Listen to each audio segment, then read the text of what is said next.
Hello, and welcome to Jason Cabin's Experience. I'm your host, Jason Cabin's. Here at Cabin's HR, we launched a crowdfunding the Refunder campaign. Go to refunder.com/CabinsHR to learn more. Our guest today is Steve Buchanan. Steve, ready to be great today? Yeah, I'm ready to be great today. Yeah. So Steve, first thing, so how old are your kids? Are they grown or are they still like kids, so to speak? Well, they'll always be kids to me, you know. Yeah. Even though, yeah, they're older. They're 20 and 21. So talk to me about these number one dad awards they used to give. Well, yeah, I do put that on my resume because I've earned several number one dad awards. Sometimes there's a mug. I have a small piece of tile that was made, and these are quite distinguished awards. Yeah, they that mean you something, get. right? They do. Did you bribe for any? Do you give our brides for these awards? Like, no, they're all. I use some extra candy or ice cream. No, they give hugs. You know, they're give with love, right? They're really wonderful. Nice. Yeah. And then talk about this your spear fisherman adventures. Oh, spearfishing. It is such a passion and hobby of mine. I love it. So spearfishing, I do it breath hold spearfishing.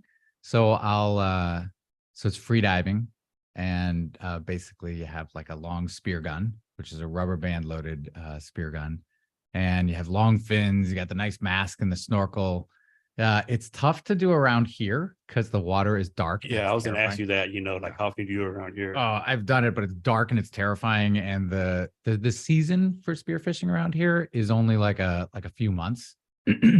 So there are places like Hawaii and Florida is really where I love doing it. And it's, so, it's like you can really unplug because there's no electronics that you have there. And the motion of the ocean is rocking you. And then you hear all the little click, click, click, click, click, click, click, which is like, crabs being crabs and fish being fish. And then it's hunting, right? So, but you're hunting something that's, it's smarter than you and it's better than you down there, right? So the fish know you. So you have to be very calm. You have to slow your heart rate down because you're holding your breath. So you hold your breath, you dive down, you have to clear your ears, you got to focus on all these different internal body things.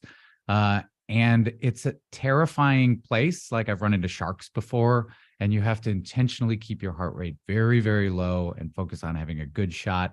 And then when you shoot it, you probably miss. Most of the time it's fishing, not killing.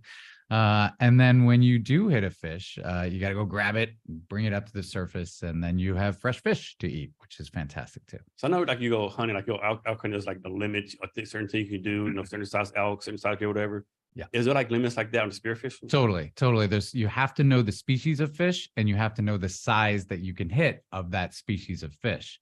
So there's different techniques you can kind of do. You can kind of measure it or you judge your distance. And those are great because having those limits means that you can keep hunting, right? You keep the right population alive. It's a lot of ecologically sound activities. I'm guessing there's some kind of like community of spear fishermen out there. Fishing people, you want to call it? Oh yeah. There's definitely communities of Facebook groups. I'm guessing it's pretty intense. Yeah. It's all the same type of people, I guess, right? We all like know how weird of a hobby it is and have the same sort of loved ones that think it's equally weird, right? But it's a great way to get out and it's good. It's really good exercise too. How much does it cost to get involved in a hobby? Like I have to imagine that's kind of expensive, isn't it? Or am I wrong? When I started, I just had a snorkel and some cheap fins from like Walmart. And then you can buy what's called a pole spear, which is like a, 6 foot long spear. And it's got a rubber band on the end of it. You put your hand through the rubber band and you hit, you try to hit the fish. So you can start really inexpensively. Okay. But then like with any other hobby, you can spend more money on it. Yeah. Right. Yeah. Everything. Even like you start running as a hobby, you buy some cheap shoes before you know you got $1,000 shoes. Totally. On, Yeah. Yeah. Totally. But so like a good spearfishing setup with a good wetsuit and everything, probably is about $1,000 with the weights and the dagger and all the rest. So it's a safe presume you're pretty good swimming. I am actually a horrible swimmer. Yeah. When I was back at West Point, you get qualified as your category of swimming. So you take a swim test, and I was in rock swimming, which is I didn't join the Navy. So I was a really poor swimmer. This has made me a better swimmer, but you have fins on. So it's kind of a different game. Yeah. Right. Like I don't know how to move my arms around, but I do know how to move my legs. So talk about this. This I thought this was kind of funny that you take part in age-appropriate league soccer. This is true. I do. So I played soccer my whole life. I guess I could have probably played in college, like at a D1 level, but instead I decided to pursue went to West Point and did the Army thing instead. So now it's like, so my age appropriate soccer, I've played on leagues, but I don't want to get injured. And I don't really care about the sport, like scoring or trophies or any of that. I just want to go play good soccer. So I play every Sunday with a group of guys and girls. Some of them I met through business school, and we're all aging at the same rate, right? So, there's no slide tackling, there's no goalies, there's no going to ground, there's no injuries happening. And it's more just like fun. And we razz each other. It's a good time. Yeah, people realize you play soccer, unless you're the goalie, like everyone's running around all the time, right? There's really no breaks. I mean, there's some breaks, of course, once in a while, but like, yeah, it's not like football where you're taking like breaks between plays and stuff and walking the huddle. And soccer is like you're running at some kind of speed all the time. Yeah, you're really doing the. I mean, I guess as we're aging, we're doing more walking, but Messi walks a lot too. So that's just how it goes. You have a more strategic perspective on the field, but you're never stopping, right? You're never taking a break. You have a favorite soccer player? Oh, Messi. Messi. I mean, of course, like who doesn't love Messi? Is he my favorite? I mean, I guess if it was my favorite local, it'd be JMO, Jordan Morris, right? And then historically, I'd say Dempsey was one of my favorite players, and Pulisic as my American player. I gotta say, he's pretty awesome. We run the U.S. A friend of mine and I have the Facebook page, the U.S. Pulisic Facebook fan page, and that's fun. So yeah. So I don't know the schedule, but I'm guessing. So Messi will stay from Miami. I'm guessing they'll eventually come to Seattle play, right? Yeah, he won't be here because they're in different leagues, right? So there's the East Coast and the West Coast leagues. They don't like do interleague play. Oh, I didn't know that. The only thing would be like in the finals, right?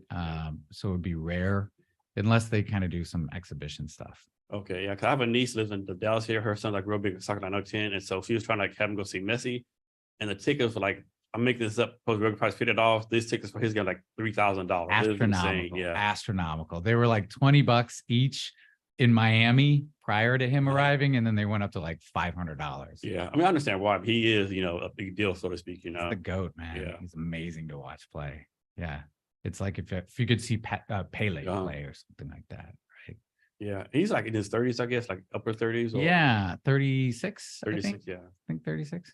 Yeah, I just have to worry to get these players to here before like they're past their prime. Because David Beckham came to like his late 30s. Right. I mean, I think Pele came to his late 30s. Right. I'm mistaken. Somewhere to like entice people to come like earlier. But yeah, but you want to play the best rate, and we're not the best soccer. Yeah, yeah. It's so like the Premier League in UK is where the highest price players go. Yeah. And we're not there. They'd be asking like when O'Neal came at 9, just asking, hey, go play in Europe, right? Yeah, it's not gonna happen. But I mean, the sport is changing, right? An popular opinion of mine for a while. I remember 20 years ago or so, 15 years ago, I said to my brother-in-law, I think the Super Bowl I think the American football is declining, and I think it will decline. And while it still kind of has a stranglehold on everything because of the way advertising is done, soccer is growing in America. And I mean, I guess altruistically, I think soccer is a good thing for all kids to play, right? Regardless of your gender or your size, anybody can go out and play soccer, and you don't have to buy a bunch of pads. You can just go out and be athletic and have a team experience. So I think that's a good thing. And I think that soccer in the U.S. is probably good for our population, just as a health. Just health running around stuff, yeah. So what's your opinion on this, right? Not counting this year, because the U.S. women's team did not do like the expectations. Yeah, it did not. But traditionally, the men's team, for lack of a better word, sucks, right? And the women like kind of always dominate. Right. Why do you think it is? Like, why is this one sport where the women do so much better than the men? Well, you remember the movie The 300, where Xerxes says something to the effect to Leonidas and the Spartans, we will subjugate your women. And Leonidas says back, you haven't met our women. I think American women are, not that they're individually better, but they have like it's more ingrained in our culture for equality, I guess. Globally, there's other countries that have more equality, but I mean, compared to a lot of countries, not so much. And our women's collegiate programs are unrivaled throughout the world. So our women are great. They didn't perform so great this year for a number of reasons, which everyone could debate. So that's an issue. Our men, it was 5 years ago, it was depressing, but I think we had a great showing at the World Cup this last autumn. We made it pretty far. And the best thing about it is our men's team is one of the youngest men's team out there. So they'll hit their prime in 4 years when the World Cup is here. Nice. That is going to be amazing. Like, save money right now to buy your tickets for it when they come, because it's going to be. And it's going to be Seattle, Dallas, I think New York City, Mexico City, Canada. So there's a lot of places to go see it. Yeah, we can go from right up here, right up to Vancouver. Yeah. I know those tickets will be hard to get or crazy to get. Who knows how they who knows the system they're going to use to get those out there, Yeah, there'll be some sort of lottery involved for like dedicated folks. But one of the awesome things is like, so since Seattle is like a host city, I surmise that there'll be 4 teams here during the initial bracket, right? So that 4 teams will live in the Seattle area. Oh, that'd be nice. For a few weeks, right? So I figure in the community and stuff, exactly, meet some place, right? So then you like bar hopping, restaurant hopping every day, trying to get some random right. You can see them all, and their families come and their supporters come. So they'll like, one of the teams will probably set up camp in Tacoma, right? So there'll be a team of internationals. You'll be almost like a mini Olympic village, right? Yeah, these little Olympic villages set all over the place. So I'm pretty excited about seeing how that works out in the community. Yeah, it has to be some way where, like, like I'm not a big soccer fan, right? I watch the game. I watch the game for the world, so like you'll get there. Like, it'd be kind of unfair. Like, there's a lottery. I don't win the lottery, you don't, right? I mean, I know there's no way to do it where you feel like questioning you're a soccer fan. Of course, everyone's gonna say yes. I'm over. Right. So like, it's like unfair, right? There's methodologies for it. Like, I think there's the American Outlaws, which are the supporters for the. So like behind on one of the ends of a soccer game, that's where all the dedicated supporters sit, and they wave flags and they sing all the songs. That's where all the chants are. So in Seattle, it's the Emerald City Sporters, Emerald City Soccer Club, and then the American Outlaws. They travel around to all the games, so they'll have a number of seats if you're an American Outlaw and you join the thing and all the rest of the stuff. For Qatar, there was a lottery system that you could join, and they would allocate a certain number per country, I suppose. So they'll probably have something similar to that. But there's like passport requirements. So you got to buy it, and it's non-transferable. Which will be interesting as that clashes with American capitalism. Yeah, I know. And then what does a mountaineer do? Like, you just climb mountains? Just looks at mountains and says those things are made. So I started rock climbing when I was in high school, and that became the passion of, like, the obsession. That's what kept me from playing soccer in college, was mountaineering. So then at West Point, I was on the mountaineering team. And so mountaineering is the full spectrum of everything in the mountains, right? So whether that be, sport rappelling or rock climbing, but typically a mountaineer is someone that will climb above to the point where you need to have gear, like a rope, right? So like if you're on Mount Rainier, any guest can climb up the first couple hundred feet. And then beyond that, there's like the national park rangers kind of discourage certain people from going further as getting up onto the Muir snowfield. And then beyond the Muir snowfield, that's where you start to get into real danger. So as you go higher in any mountain, that's where mountaineering typically starts, right? You have to be roped. You have to kind of know what you're doing. You have to not be a threat to yourself and others. So I love mountaineering. Done Rainier a bunch of times with friends of mine, family members. It's great. You have like a dream mountain you want to climb? Wouldn't it be cool to climb like the 7 summits? But that's really expensive. It's a lot of expense. And I guess my mountaineering has waned as like my spearfishing has kind of eclipsed it, and my running, right? Like I qualified for the Boston Marathon, so that was a bit of an obsession. I'll get back into the mountains. Aren't going anywhere. No. I'll get back into Well, it. hopefully they're not. If they go somewhere, we're in a whole There's order a problem. Yeah, There's a big problem. Yeah, I'll have like, yeah, I try to get out once a year or so. I took my kids up a couple years ago up Rainier. But it's, there's a balance between family and work and how much time you have available. I can go running in the morning. Going mountaineering, that's like, Yeah, I guess the time can, you got to drive somewhere, and yeah, it's a commitment, right? You got to have all the gear ready and food and all the rest of the stuff. so you would consider yourself like an avid outdoorsman? I guess the word outdoorsman has different definitions across the US, right? An outdoorsman in the Southeast would probably be like a hunter. Yeah. I love the outdoors. I was an infantry officer. That's kind of like, you gotta love going out in the woods, right? That did kind of sour it a bit for me, right? Because you're like, I've been sleeping on the ground all week. I don't want to sleep on the ground. But yeah, I love the outdoors. And that's one of the best things about the Pacific Northwest is just the access. And like, how long have you have this passion for the outdoors? Since you're a kid, or you hit a certain age? Yeah, or... when I was a kid, I used to spend more time out in the woods and inside, just messing. But like a lifelong obsession. Yeah, I guess so. Like, I guess I'm more comfortable out there, but it's hard to get Wi-Fi signal out there now, right? So you gotta focus on what's right for your body and your age and all the rest of the family requirements. So let's talk some of your Army training. First, I want to talk about the Jump Master. What is a Jump Master? People don't know what it is. So Jump Master, if you ever seen any Army movies where there's people jumping out of the airplane, the Jump Master is the person that oversees all of that. So a Jump Master, there's several positions that there are. There's the person that's, calling and controlling the door. There's also people on the ground. A Jump Master is just like basically the one that runs the show of an airborne operation. And this is like, this don't pick anybody. You gotta really know your stuff. You like be detail oriented. Like they're picking like based like cream of the crop, right? Well, I mean, you got to be airborne qualified, and you have to learn all of the nomenclature and all of the rest of the thing. Now, and then you go through a 3-week school at Fort Benning, Georgia. No, Fort Bragg, North Carolina, and they qualify you to be a jump master. So you need a bunch of jump masters. So for every maybe 30 jumpers, you need a jump master.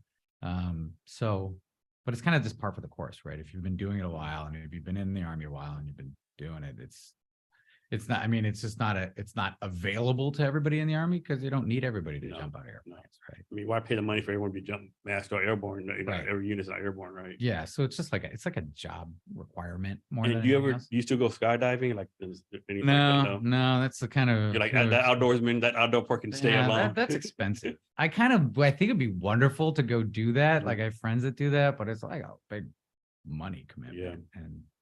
And the time commitment too, because you got to drive somewhere and yeah, all of that. Kind of a little unrealistic, but it would be awesome, right? But so is there any like outdoors hobbies that you want to do we haven't done yet?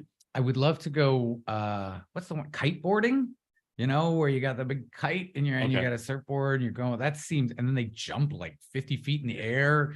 That seems amazing. Because then you have to learn about the wind. You're really in touch with both the wind and the water. That would be exciting, but also expensive. Yeah. So you also finished Ranger School. So from your point of view, like I know Ranger School, they'll say like Ranger School is a leadership school. Is it really a leadership school, or is it just is it really just like, embrace the suck and survive this daily torture, so to speak? There are leaders that haven't gone to Ranger School, right? So it's not like an exclusivity thing. It is a leadership school for the military, right? To do combat operations, it helps you lead in those scenarios because you practice those scenarios. It's not like they go over, like a PhD in leadership. It's not like those lessons are taught in there. It's more like a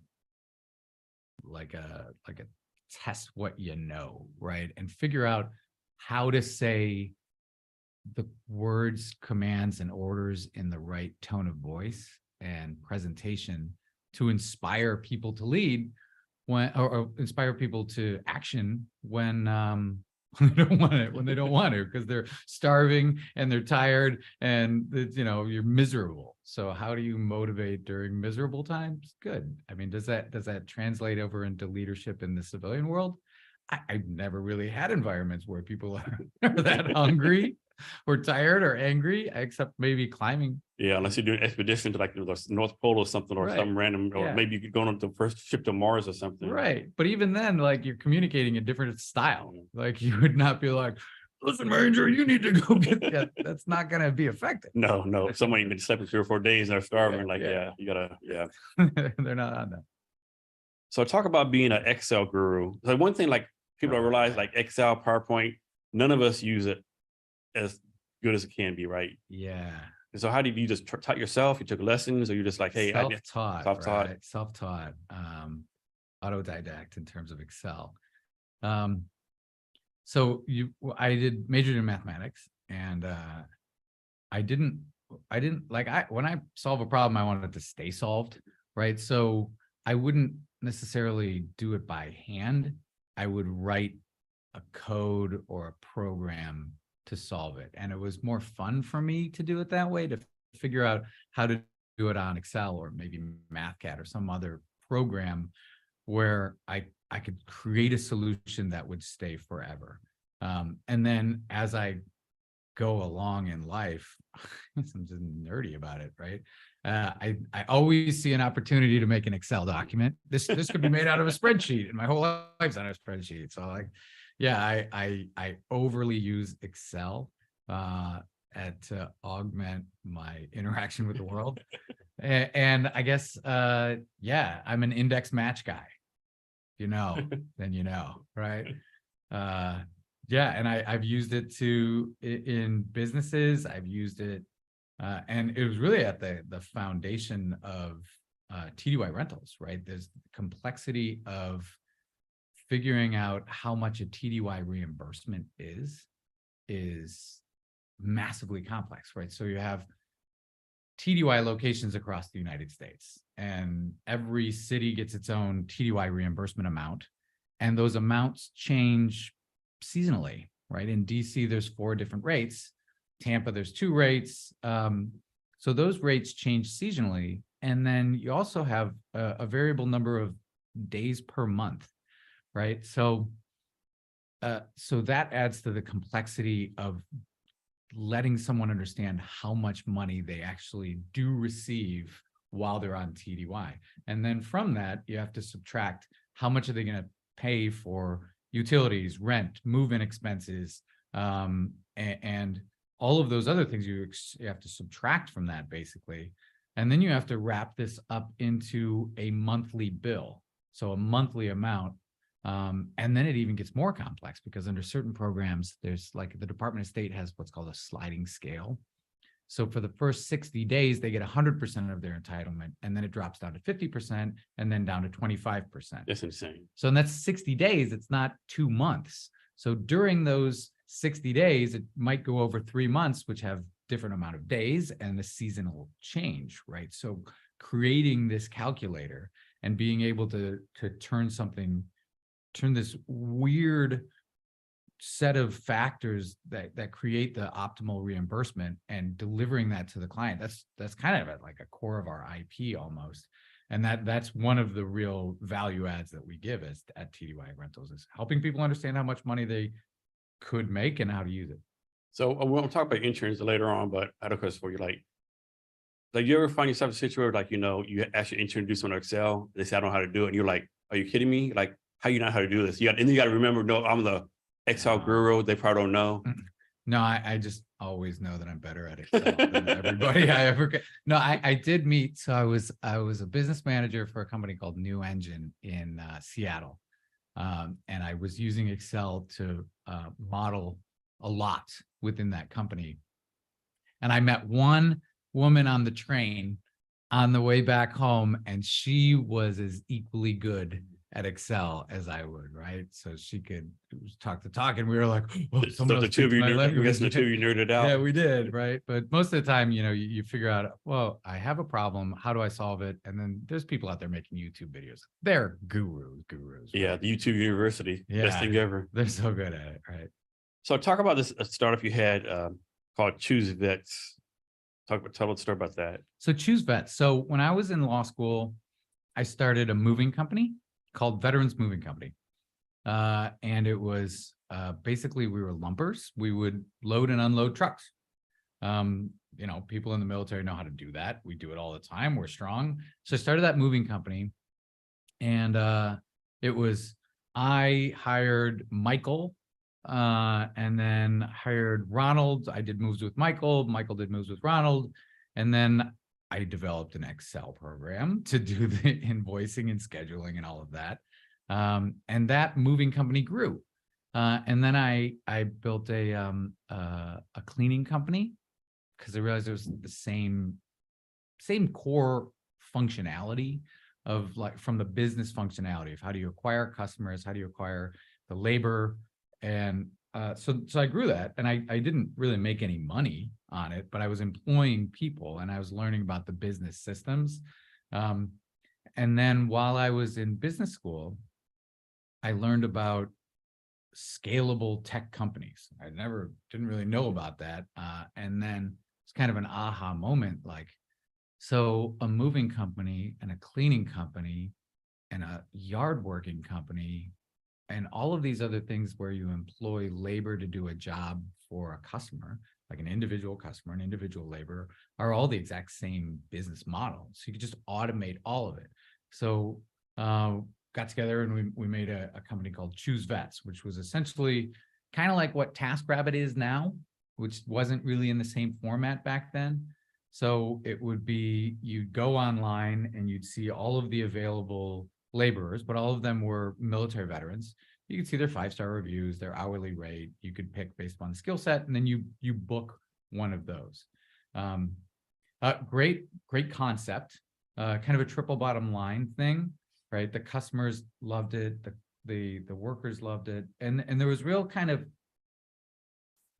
it was good in a lot of ways in that it helped integrate military veterans with society a little better, and because the clients hired the folks because they were military veterans, right? And this was in like 2010, so the wars are really still going on, and you had problems integrating into society. So that well, at least with the guys that worked on the platform as laborers, they got that sort of reward.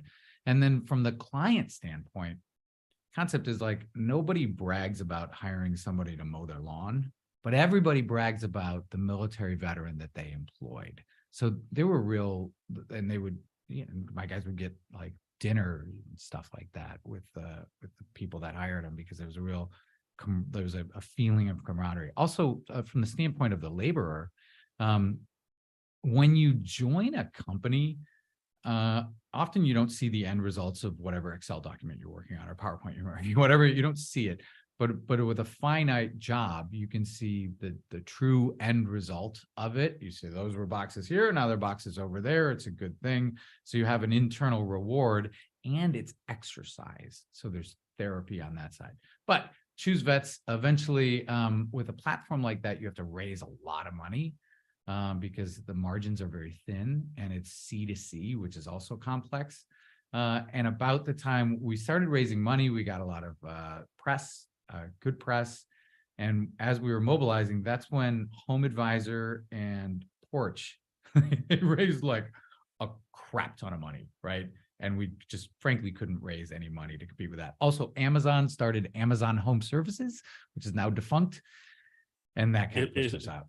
Is that the one where they would open your door and deliver a package inside your house when you weren't there? Yeah, I don't really, I think they were doing the same thing that Home Advisor and Porch were doing, really. But once Amazon steps in the game and says they want to do it, you're like, well, I guess I'm not doing it, because there's Amazon's doing it. So why do you think so many military veterans have trouble transitioning even to this day, with all these nonprofits out there, all this focus on it? Why do you think this is still a challenge for a lot of veterans? Well, it's definitely the civilians' fault. No, it's just a different language, right? And there's presumptions about a military service member. Some are true, But for a while there was a real fear about PTSD, and they were going to go crazy and kill. Yeah, well, I'm not going to hire anybody veteran because they all have PTSD. They all It's have all going to blow everything up. right? Yeah. No, what is really going to happen if they have PTSD is they're just going to be quiet for a while. They're like, okay, or they'll be sad on Veterans Day. But so there's that, and then it gets politicized so quickly that, like, if there's a certain ethos or culture in a company, they might not want to integrate someone that they don't feel would fit that ethos or culture. So this problem, and also a problem is that in the military, we don't brag about our accomplishments. Anybody that brags didn't do it, right? You're not awesome if you're bragging about it. But as if an employer doesn't speak that, they want to know, especially in an interview, tell me how great you are. And you can't say, "Oh, my team did everything." Yeah. Let me go hire your team. That's exactly right. Why am I hire your team? Let me go get somebody who work for you. That's exactly right. Yeah, a good leader, at least in the military, accredits their team for all the successes, and all of the failures are the failure of the leader. That's just how leadership goes there, and that's not how employers, or at least the HR world, thinks. I agree with you. I think one challenge too, and I know people disagree with this. I think a lot of veterans, they're so used to being like spoon-fed, right? Do this time. And of course you move, but moves are done. Everything's kind of done for you, right? And it's a very where no one's spoon feeding you, right? You got to do stuff your own, right? No one's gonna tell you to wake up. No one's telling you when to eat. I think a lot of veterans have a challenge with that, right? There's a structure problem, right? If you get so,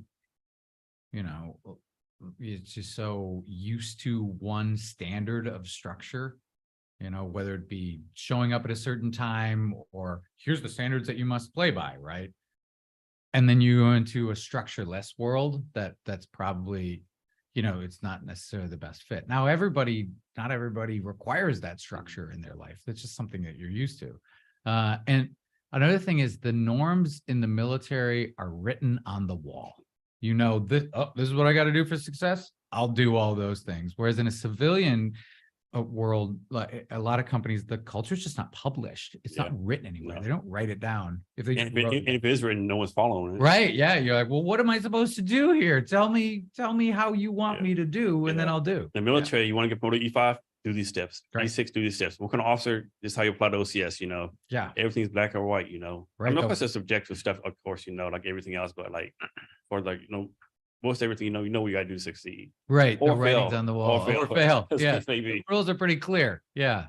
Yeah. And that's not always true depending on the culture that you're in anywhere else. And that's hard because that culture is taught at the very entry level jobs.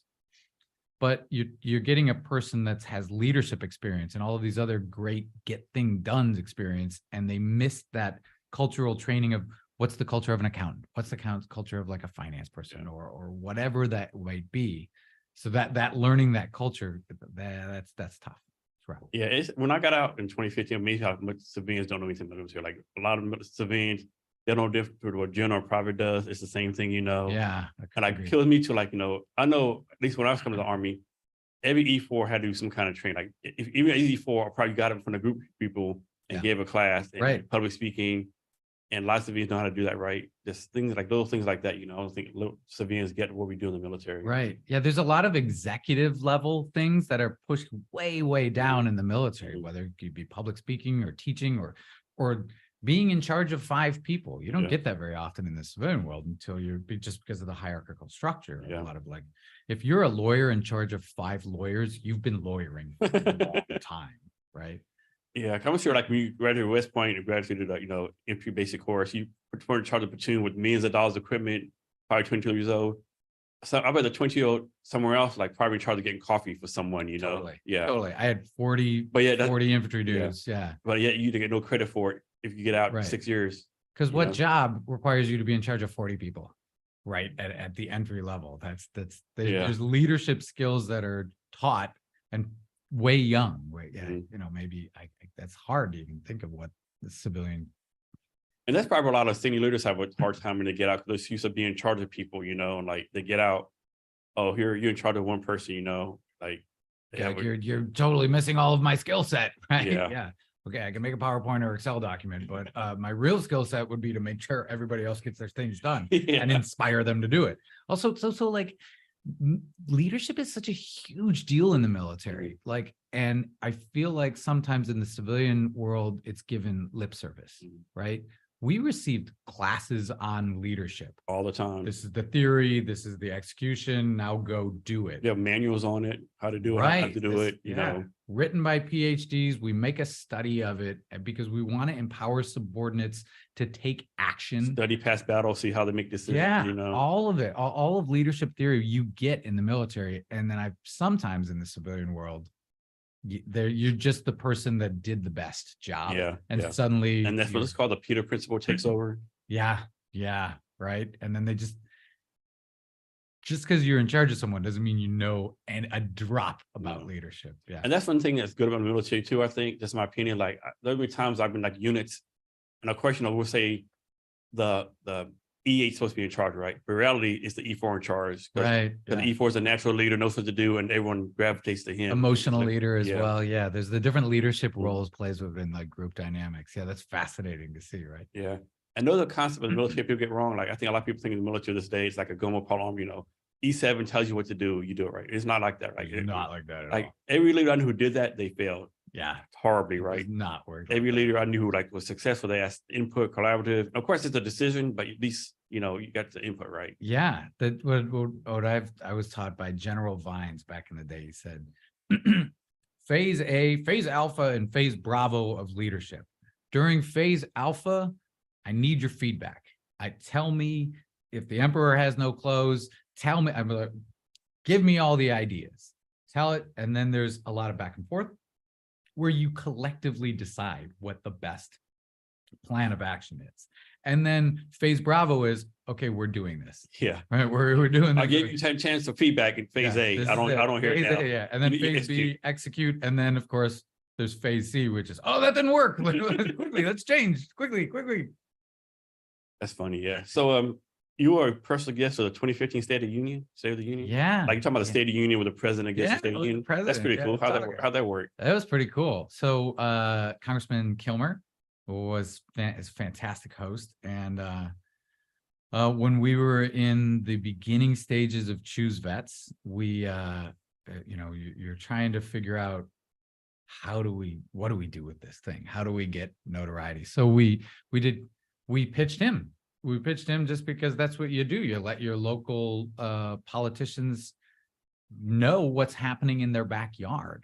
So we pitched him, we told him what it was, and we didn't have any ask, right? He asked us like, what do you want us to do in Congress? We're like, I don't know, nothing, man. Just here's what we are. You know, I guess as an entrepreneur, it's not our job to change the rules. It's just our job to know what the rules are and figure out how to optimize the laws that are set by the nation, right? So we can see what the laws are. Okay, cool. We'll play within those laws and figure out how to make money out of it. I think that's what like kind of an entrepreneur does.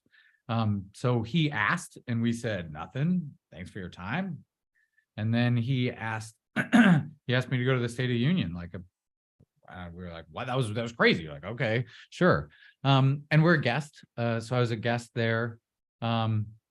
It was fun to see the pageantry of everything that goes along. So are you treated like a VIP? Like you get special stuff, you get special hotel rooms, or like you treat like a special person, so to speak, or no, none of that? Just okay. a +1 for the congressperson, right? So, you know, we go through like the tunnel and you go through the different areas and you sit and you watch, which is cool. Yeah, I did get to meet other congresspeople, which is fascinating. To see them like congresspeople in the raw hanging out with other congresspeople in the raw. The natural habitat. Right. Yeah. Right. Because, you know, someone should do that. You know how they do like these where people like they have these guest speakers and like they narrate like natures or what. Yeah. Someone's like do like a Snoop Dogg. Snoop Dogg narrated the one, the weasel got to the weasels. Yeah. They do like awesome. Snoop Dogg narrating a session of Congress. Oh yeah. Who are they like on the natural habitat? Like David Attenborough. Yeah. Yeah. So it's interesting because like when privates are hanging around with other privates, they talk one set, but it's the same regardless of your rank. When general officers get to finally hang out with other general officers and nobody's listening or watching, they talk the same way as anybody else normally does. And that's similar with congresspeople when they're humans, and you get to see them, and then there is a hierarchy, which I didn't really understand before. Like the Speaker of the House definitely gets a bigger office, has a bigger control and influence. So that was kind of cool to see. There was some press, like we did some podcasts. I was on national news, answering a question about veterans issues. Did it help the company? Yeah, I mean, it did, because you have to have a PR campaign when you're at a certain level. I think that PR campaign might have been too early for that company. Yeah, a lot of stars make a mistake. Yeah. Yeah. So that was kind of an error, I suppose.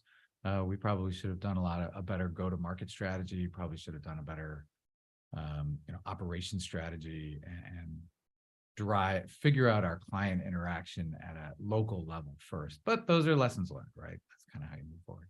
So you went to law school like later on in life, right? Yeah. Why decide to go to law school later on? Glutton for punishment, right? At least you're honest. Yeah. So, well, this was my divorce was quite contentious, and my post-dissolution was very contentious, and you have to hire attorneys to do that. And I frankly wasn't making very much money. I wasn't making enough money to do that. And I realized I had just my view of the world was incongruent with the world that I was then facing, right? So in the military, if you say something, other members of the military take it as truth, right? If you don't call someone a liar, that's like fighting words, like slapping someone. You got to have hell of a proof, Right. overwhelming proof. Yeah, like And beyond reasonable doubt. right. The assumption is that what you're saying is the truth, and that's true to my West Point core. That was true to everything I had. But in the in the court system, the presumption is that you're lying without having evidence of it. So that was a big learning lesson for me. I was like, well, of course I said it. Why is it not true? So I realized I kind of didn't necessarily understand the rules of the game. I understood the military rules of the game, but I did not understand the civilian rules of the game. And it helped me re-look life and reassess how the divorce machinations were kind of operating, and it worked out quite well, right? I then, eventually we came to an amicable solution, and I think it all worked out great in the end, and I learned a lot along the way. What kind of law did you focus on? What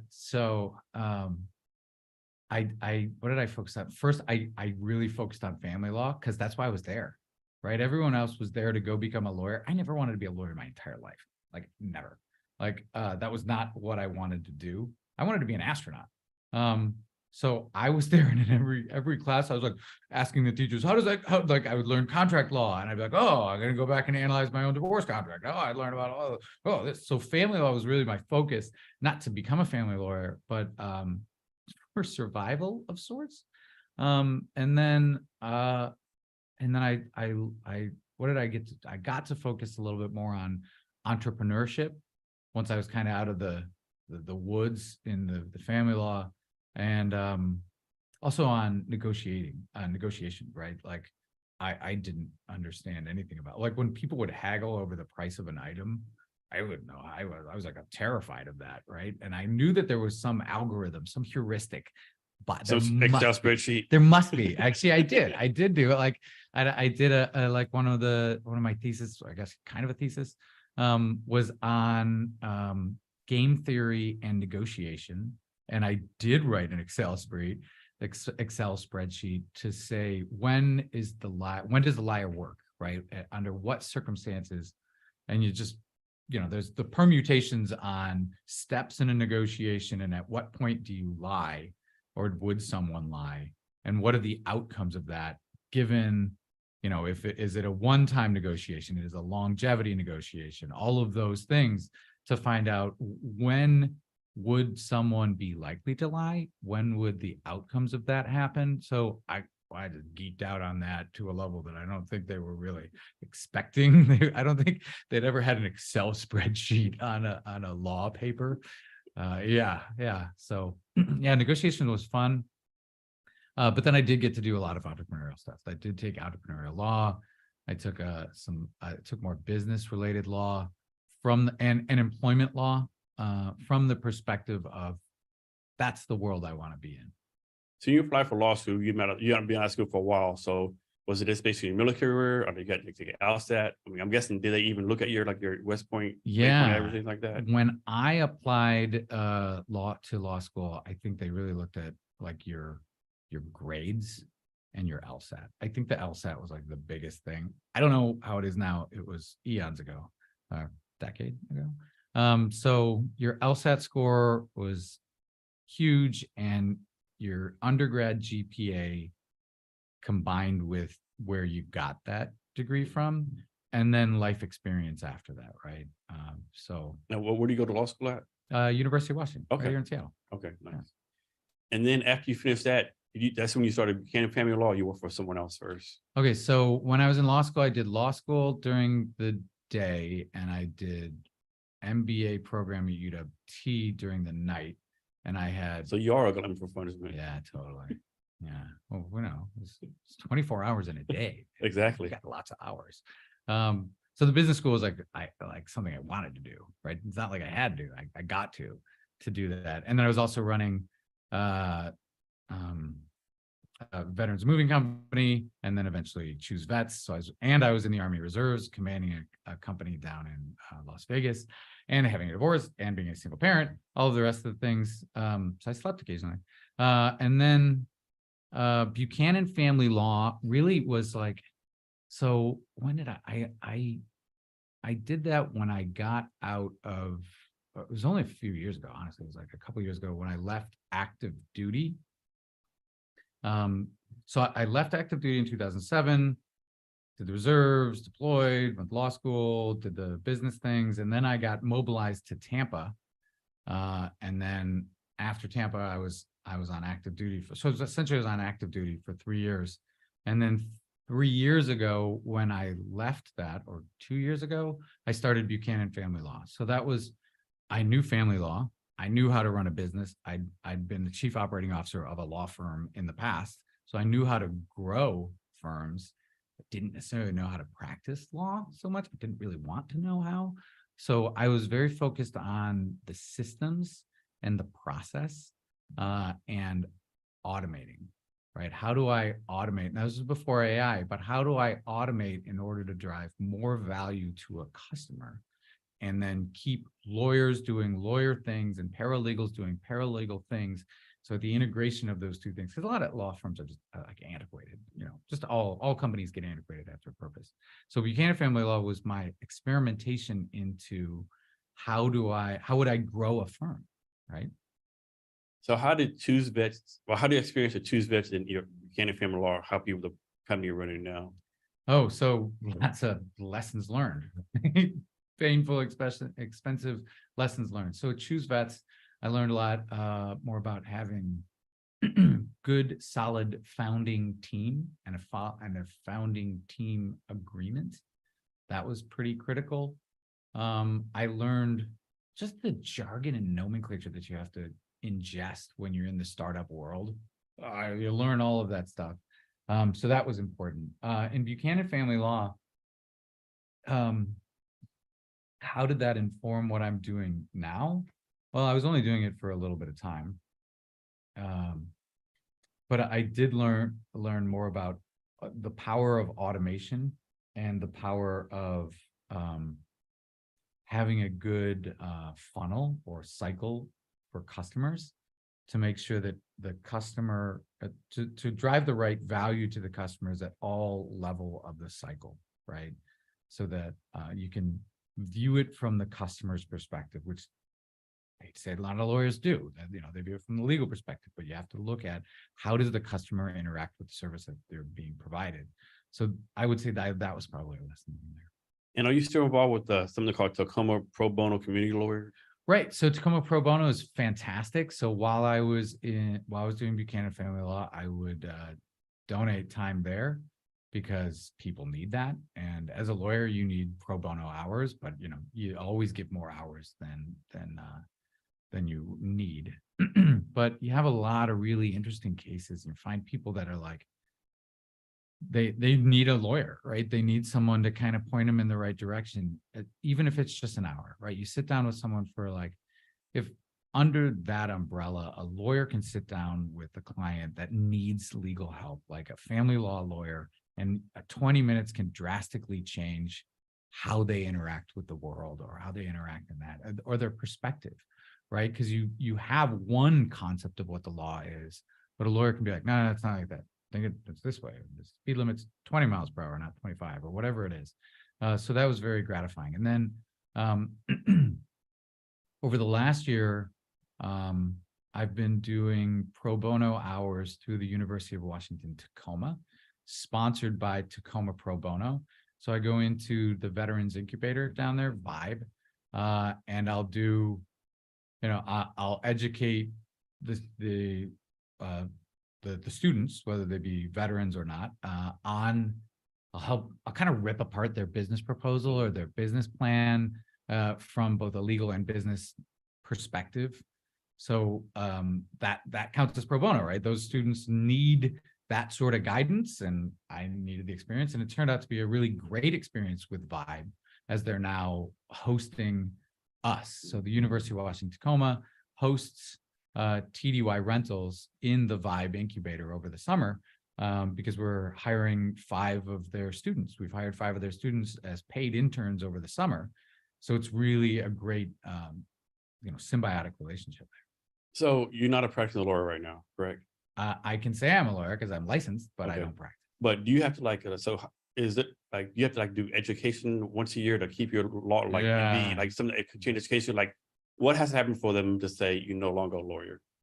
Or you're always a lawyer regardless? Well, you have to get disbarred to not be a lawyer, and you get disbarred by malpractice. If you're not up on your dues and your legal education requirements, I don't know, that doesn't necessarily disbar you. That means that your license is in jeopardy or so. I don't know. That's one of the things that we never like, don't get to that point. So I never want to know. But yeah, I do have education requirements, and I have pro bono requirements, and then fees and stuff like that. But I'm about to, now that TDY Rentals is going so well, I'll slip into an inactive role. So as an inactive role, you have far less requirements, basically. You're still a lawyer. You just And can you practice law anywhere in the United States? You have to have a bar exam from that certain state. You take the bar exam, and there's a multi-state bar exam, so that your bar score can be accepted by other jurisdictions, but you get sworn in by the state. So I'm licensed to practice in Washington State. Now, corporate attorneys can practice wherever their corporation is, but they can't stand in front of the bar. So like in the front of a courtroom, in front of the chairs, there's like a little bar, right? And then on the other side, that's where the lawyers are. So you can't go in front of the bar unless you're licensed in that jurisdiction. So let's suppose like you're a family lawyer, right? Family law lawyer. Can you then go like and be like defend someone in a criminal case? Yeah, you can do it. I mean, Okay. I just wouldn't recommend it. Okay. Yeah, there's different philosophies about it, right? But when I go to the doctor, if I have a problem with my toe, or if I have a problem with my skin, because I'm a redhead, right, I need to see a dermatologist. The doctor can help with some basic things, but it's, there's generalists, and then you probably need a specialist on certain things. Okay. All right. Yeah.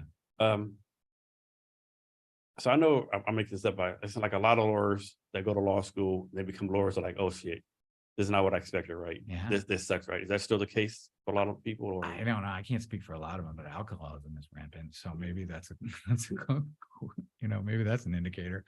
I think, there's the people that were in law school that like their parents are lawyers, or they worked in a firm, or they have an idea, a clue about it. And there's the people who just like saw it on TV, or just had in their resume or something. They saw Matlock and want to be like Matlock, right. or they Yeah. see like I got one of those suits. Oh, Yeah. Yeah. I don't know. I can't really necessarily speak for it. I know that some people find it truly fulfilling and it fits their personality and lifestyle, and others do something else. Here's one for you. What's a concept by the American legal system that people just don't understand? Like, a lot of people think no justice and all the truth comes out, But isn't it more like, I don't think people are like how adversarials are, right? It's like who has the best game plan, so to speak, right? Versus justice and right, all that kind of stuff. Yeah, so there's a bunch of concepts you learn in law school that are you learn through being at law school, which are kind of fascinating, right? So, justice sometimes tips in favor of the underdog, right? So, you have there's a judge and there's juries, and they're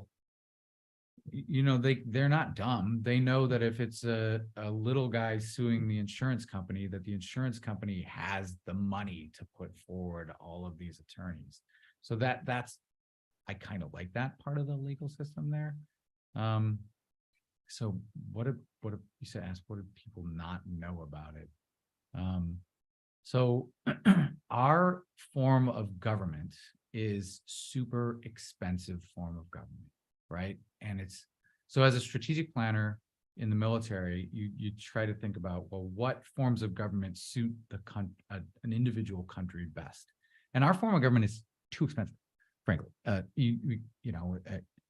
The society has to collectively apportion a large amount of money towards the legal system, where we figure out if the law is right for the citizens. And it's an adversarial system, and it's very, very expensive. Just think of the debate over any social issue. It's debated in public, but it's debated by lawyers, it's debated by politicians.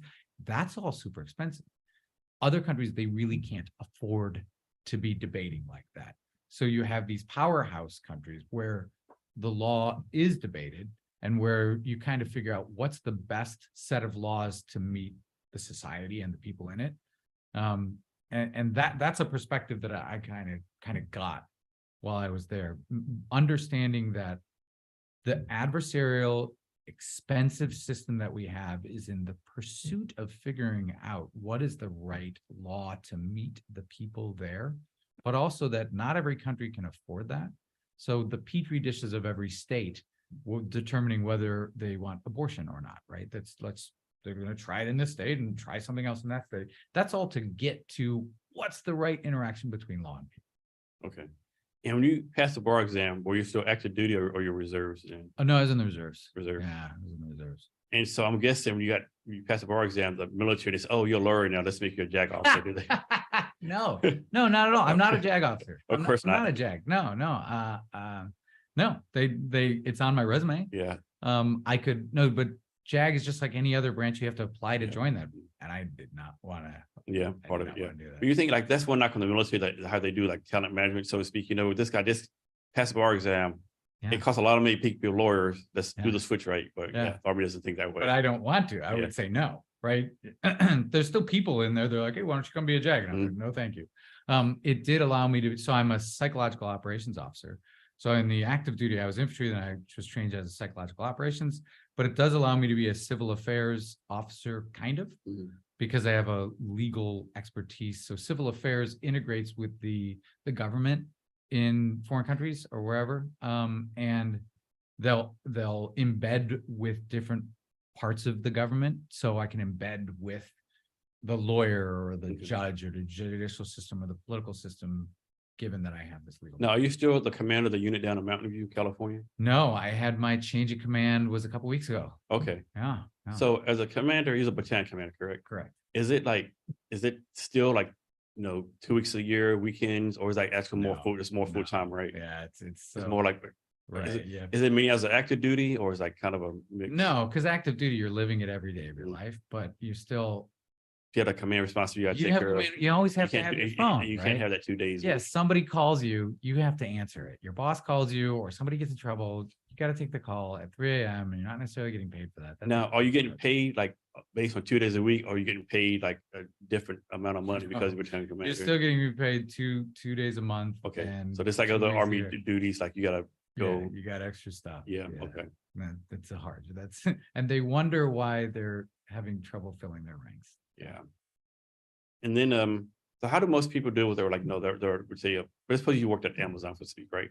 How do people usually do? Okay, I have this full-time job as a reserve commander in Mountain View. Also have a full-time job as we'll say a some kind of direct to Amazon, right? How do people balance that, right? It has to be hard to They do. don't. It's really, really impossible. It's something that the reserves, I imagine, struggles with.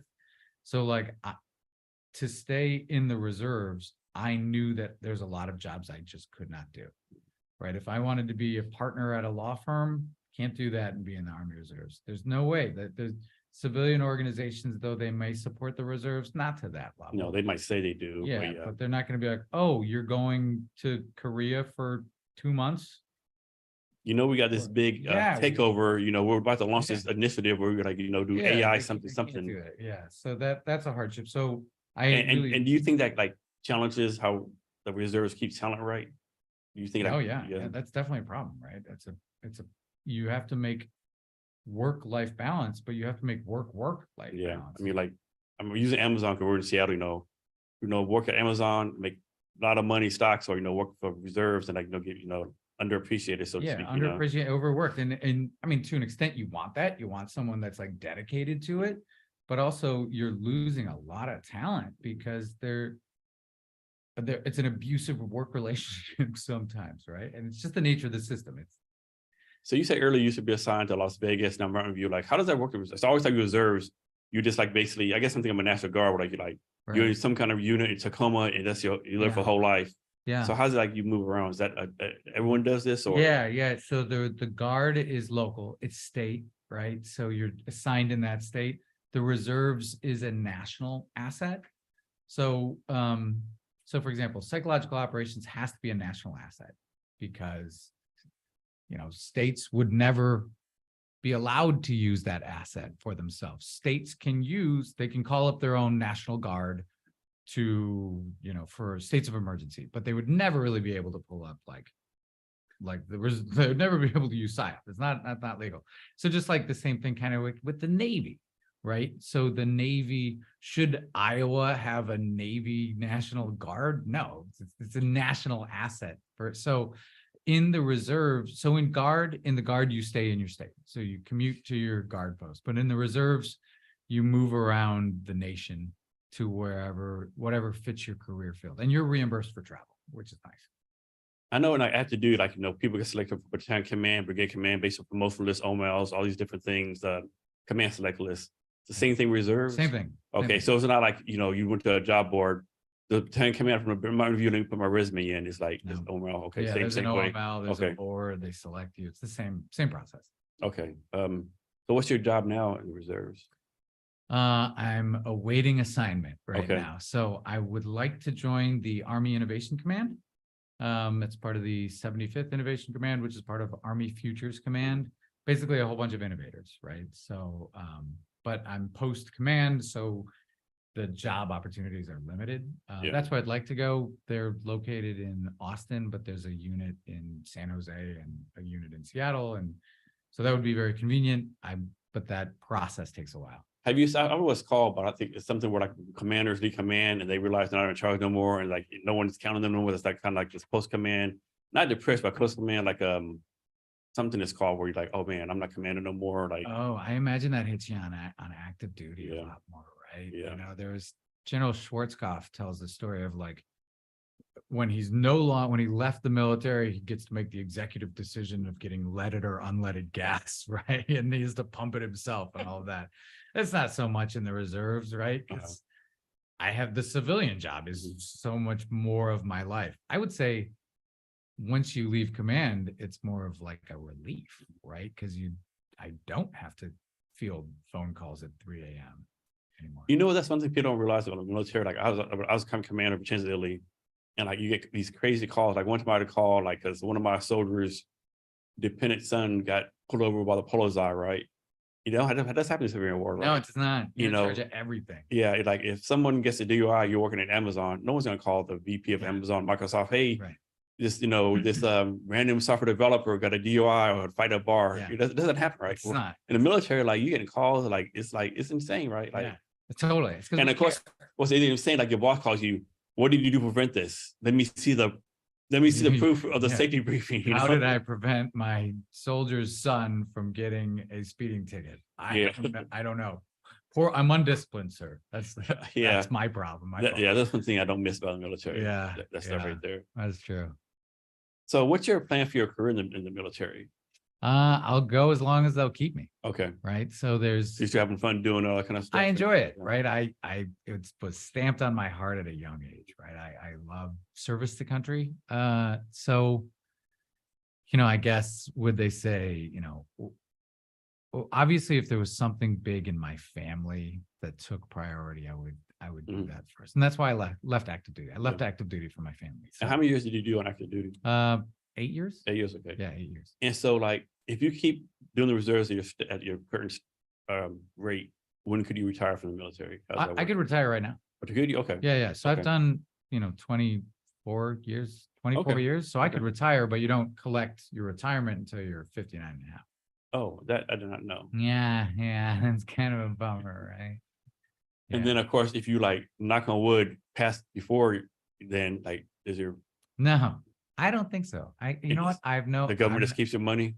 I'm not married, so I never really paid attention to that. I don't Okay. know if dependent spouses receive. Or maybe your kids get it, Maybe, I don't know. they should look into that. Yeah, I should probably figure that out. Yeah. Just not die. Yeah, That's my plan. That's, yeah, best I'll thing, just yeah. stay alive. Who die, yeah. Yeah. So of course, you serve a country, because patriotism, all this kind of stuff. But what's your personal goal? Like, you want to be like, the head of PSYOPs and the reserves, make one star full bird, or you just want to I don't know. keep doing it and just have fun? Like most I people don't know. do? I imagine I'll probably top out at Colonel. Yeah. I imagine that's probably it.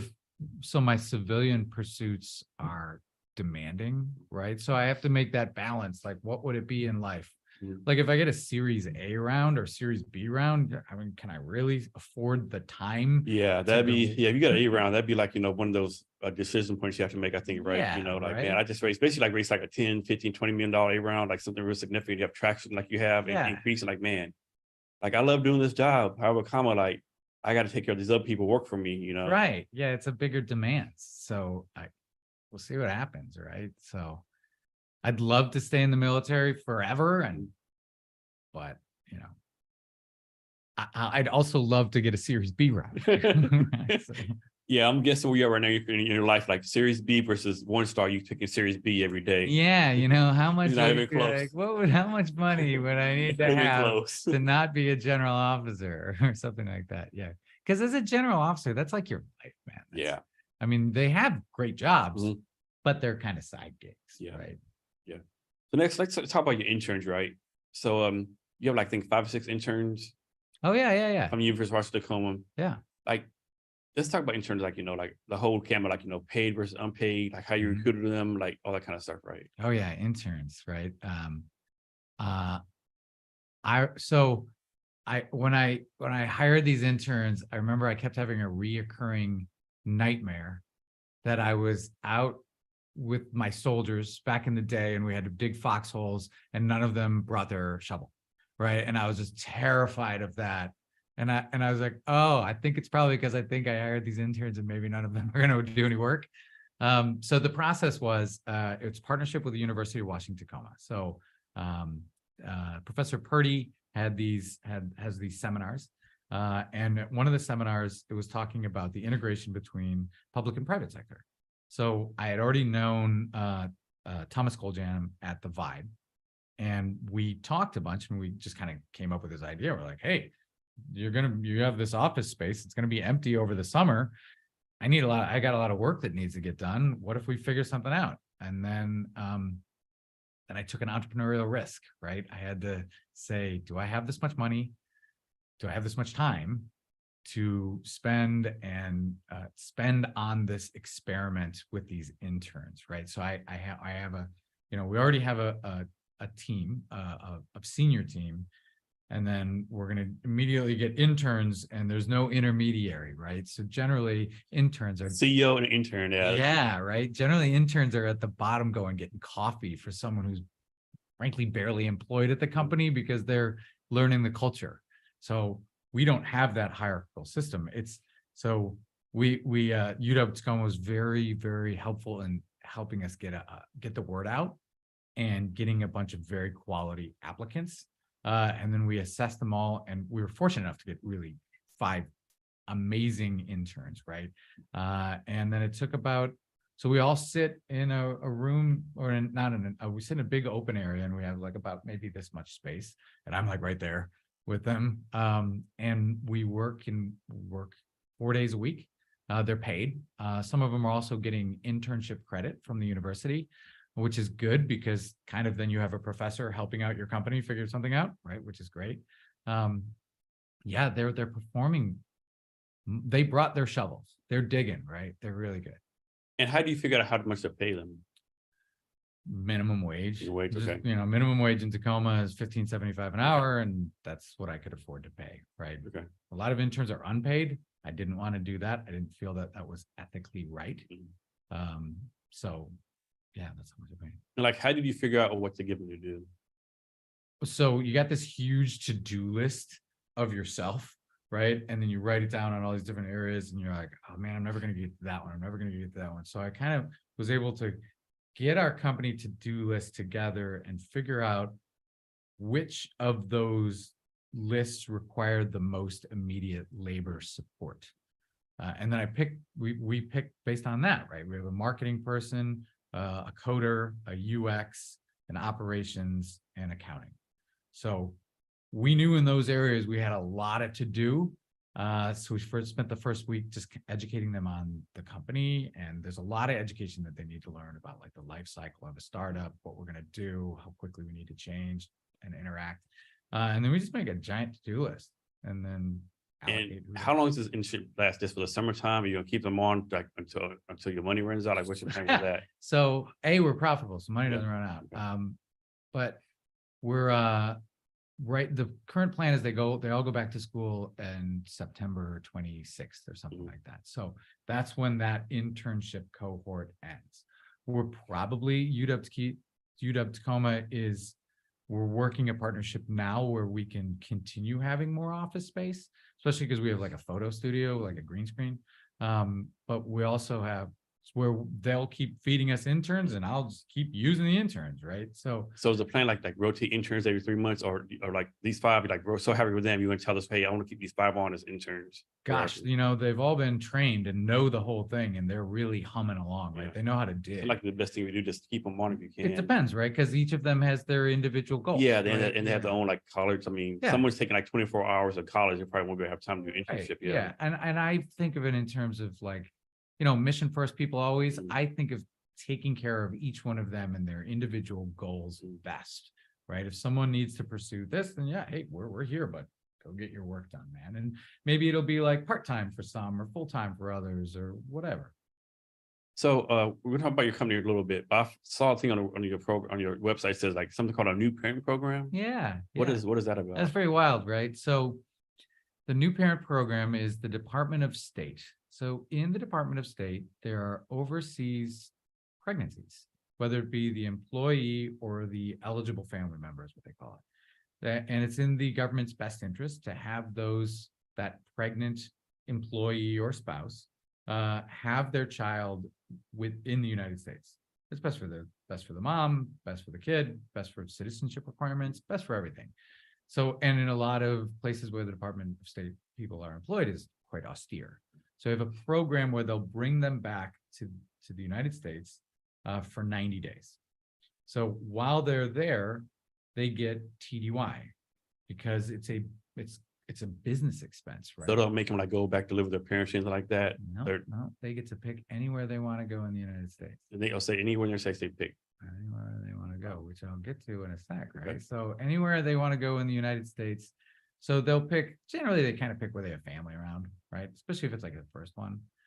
So they go back and that the mother gets TDY and the dependents get TDY as well. And when the baby arrives, the baby gets TDY. They're at like proportional rates. So in the manual, it shows that a mother would get about $45,000 worth of TDY to go to DC for 90 days, which is a lot of money to find lodging in for 3 months. And nobody rents baby furniture. So we'll rent whatever they need. So sometimes you have someone find an unfurnished place and we'll furnish the whole thing. Or they'll we're good at cribs. We're good at all of the like the Dyson vacuum cleaner, the baby gates. We're good at renting all that stuff because nobody else rents it. And frankly, why you wouldn't want to use bassinet anyway. So that's gross. So we rent to them, and then, you know, they can pick anywhere they want. So say a pregnant mother had a couple kids and she happened to choose Vail, Colorado during the high period, she would get like $120,000 for 3 months of temporary lodging. Yeah, nice. Destination pregnancy. So your company's doing very well, right? Compared to other one, right? I think one stat is 8 months you achieved like over $500,000 revenue. Like, how have you been so successful selling your product to the market? Right. So that's including receivables. So we don't have that like money in the bank, but so how they've been. So I took a lot of time figuring out what my next entrepreneurial pursuit would be. I spent a lot of time assessing because I didn't want to have to raise money. I didn't want to have to build a SaaS product. I didn't want to have something that took so long to create something on a guess. So a lot of it was assessing. So how have we been profitable is that we have a lot of access. Frankly, we speak the language. So we have a lot of Department of Defense folks, and we speak the language. And more importantly, I understand the rules. I make sure, like, I spend so much time diving into the law to make sure that our clients don't get in trouble and we don't get in trouble, that we stay well within the boundaries of the law. So, And then is this available in every state? correct. Every state in the United States. Yeah. Is anyone else doing this or something comparable to this? No, not really. Okay. Not really. So our competitors really are corporate housing. Okay. Corporate housing. That's their really other option. So if you're going someplace on short-term TDY, you know, your business sends you someplace, Kentucky, you're going to stay in a hotel over weekend. Staying there for a week, you might stay in an Airbnb. Staying there longer, you're probably going to stay at either a furnished corporate housing, or you're going to stay in an unfurnished place and rent furniture. So that choice is right in there. So our competitors are the furnished housing, corporate housing, which is junk, or it is furniture rental. So we are a furniture rental company, but really our space is the corporate housing. So in the furniture rental industry itself, the competitors are Aaron's and Rent-A-Center, that both have like an annual revenue of $2 billion globally, but they're not really our direct competitors. They're more of like a payday loan sort of thing, right? So they rent furniture, they do rent to own. It's kind of predatory, I guess, in a way. It is, yeah. But Court Furniture is a direct competitor in terms of providing furniture to unfurnished housing. So someone uses your services, they get the whole apartment furnished. The TDY for 6 months. TDY ends. What happens to that furniture? Right. So in the very beginning, we say there's this much is the allocation that we will spend to purchase brand new furniture for you that you then rent from us. So in the very beginning, there's depending on where their TDY location is, and you know how many days in the month and the seasonality and how many dependents they have, will determine the amount. And then we'll pick with them, what do they want? And that gives them the ultimate variety, right? I have special operators in Tampa that want to have a gym rather than a living room. We'll rent you a gym. We'll go find you a gym. I have a guy that wanted really specific artwork from UK. Okay, we'll get it. We'll track it through customs. It shows up there. I have a guy that wanted a Japanese futon from Japan. Fine, we'll go buy it, rent it for you, completely customizable. At the end of the rental, so that means that we don't have a warehouse. We have no logistics on the front because it's all delivered there and we help them assemble it. And then on the end, we don't want to have a warehouse at the other end. It's too expensive to move around furniture. That's more expensive than the cost of the furniture. So we simply liquidate the stuff for a quarter of the retail price. So anything that they selected to rent, we just liquidate it on the open market. It's not rent to own or option to buy. We liquidate it. Lots of times our customers buy the stuff that their employer rented for them. Totally legal, they can buy it. Some of them pick what they're going to rent, knowing that on the other end, they're going to buy that, which is a great all around, and it meets the tax regulations. And do you have any partnership, like any furniture companies, like with Ashley's Furniture or Right. Ethan Hortons or? Yeah, we're getting those. And that just alleviates like the logistics tail, right? So we can serve anywhere where there's furniture, right? Somebody says, you rent in Syracuse, New York? Yes, we do. We'll rent to anywhere because we don't have a logistics tail. But getting partnerships with Ashley Furniture, that's our first one, right? Having a good, solid working relationship means that we get the best stuff on time, exactly when we need it and where we need it. Would it ever be possible to run out of new furniture? I mean, they make new furniture all the time, right? So that's impossible, I'm guessing. Yeah, you just pick something else, right? Okay. You know. Yeah. So off the subject, I just had another question about spearfishing. Yeah. Okay. What's the craziest like thing you've seen down there? Oh, I had a shark in Hawaii. Like when there's the videos of the people in the shark cage, it was that, but without a cage. Because I was with some really experienced local spearfishermen, and we have this like, what you do is you make like a chum ball and you throw the chum, and then it all settles down in like a cloud, and you dive down and you sink with the cloud. And I swear the shark was like from me to the camera, just chomping away at the chum, and just like, I'm not accomplishing anything here. Even if there is a fish, it's gonna get it first. Yeah, terrifying. Yeah. All right. Back to your company. Right. Okay. Back to your company. How does your company succeed? What makes you successful? Well, it's a great opportunity, really. What makes us successful? I guess the default answer would be the team, right? That I don't get anything done, they get it all done. There's no way that I could sell as well as our salespeople can. I just can't communicate to a customer in their language, on their level, or whatever, meet the customer where they're at. I can't do it as well as they do. I would talk about law. I would get lost. And like Brittany, who does operations, who does most of our customer interface and helping them source the furniture, I can't do that either, right? I just don't have the skill set to do it. It's not where my skill sets arrive. So the success of our company is really based on the people and their ability, their belief in the vision, their recognition of the opportunity, and they're willing to they're all a bit entrepreneurial themselves, right? Everybody's taking the persistent entrepreneurial risk. So follow-up question, from your point of view, how is your company going to fail? What happens where your company fails? When you said those mountains, they stop existing, that would definitely be a failure. No, we'd find a way. I'd get furniture out there because it'd be emergency relief, and we'd help them do it. So a fear is that some big company with a room full of MBAs looks at this and says, oh man, how have we been missing this opportunity for so long? We had the economics all incorrect, and they throw $5 million at, like Amazon with Amazon Home Services. If a big dog stepped in, that's a risk, right? But I think we've graduated beyond the point where that's a risk to us.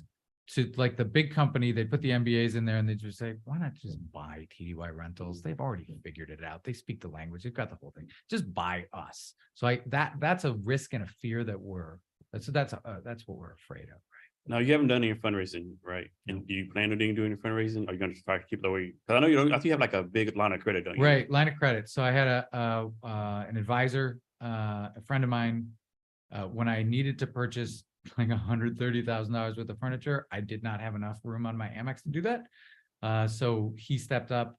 So that was that's like our only real investor of sorts, but we've paid all that back. So it was it's like a friend debt. I guess could it be considered a friends and family round? Ish, right? Now, do we want to raise money? Well, we're profitable. So we don't have like a runway. Why would we need to raise money? Not opposed to it.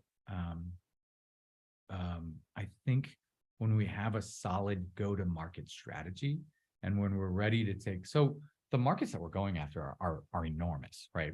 I think that the US government spends about $1.5 billion annually renting furniture, whether it be directly through a furniture retailer like myself, or through a corporate housing, a portion of it, right? So that's a giant market. And then the corporate housing industry is like 130 billion globally. So there's giant markets out there. So the reason to raise money would be to get there faster, than that room of MBA full of MBAs would do. So how do you take care of yourself? Yeah, that's a good point. I don't know. I run. I'm kind of obsessed with trying to qualify for the Boston Marathon again. So I run 3 times a week. I used to work out. I got a gym at the house, but I've really, I guess, fallen off that the last month or two. My diet's pretty good, I suppose, comparatively. Could be better. But I work pretty much nonstop, right? Like, but your brain is gonna take breaks whether or not you want it. Yeah, I know, right? Gonna just do it. Yeah, it's gonna shut down. Yeah. Right. So like you can only run so far, so fast, right? Before you have to take a break. So even though I've conditioned my body and brain to be able to perform more, you find yourself taking breaks, and I don't feel guilty about that anymore. When I take like a 5-minute break to just mess around on Facebook or whatever, I'm like, okay, it's me taking care of me. I'm okay. And then I get back in the game. So with your military responsibilities, TDY Rentals, all the outdoor stuff you do, you know, family stuff, friends, social, all this kind of stuff. Like, how do you like organize stuff day to day? Like, how do you like, for example, like post tomorrow, you have 30 things you want to do.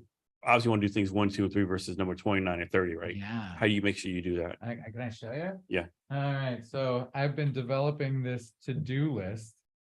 Wait, our cameras are on, right? Yeah, So this colorized, antiquated analog to-do list, I've been keeping one of these for 20 or so years, right? And I redo it every couple days, and I write down, this helps me. It's like an external hard drive, right? All of the additional tasks that you're like, oh, I gotta remember to go to the post office for blah, blah, blah, blah. That's all in here. And there's tasks, honestly, Jason, there were tasks on it that have been on there for like 10 years or so. And you're like, well, I'll get around to it when I get around to it. But this helps me organize. And then from this, every day I'll write my list of things that are bugging me the most. All right, this is bugging me, this is bugging me, this is bugging me.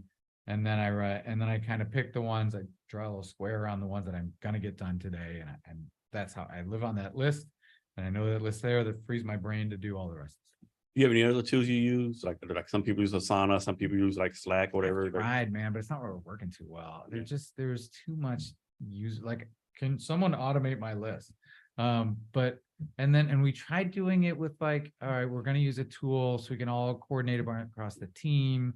But then they're always selling all these bells and whistles. Like, I don't really need a Gantt chart. So for the team, we have a Google Sheet, and we all have shared access to the Google Sheet.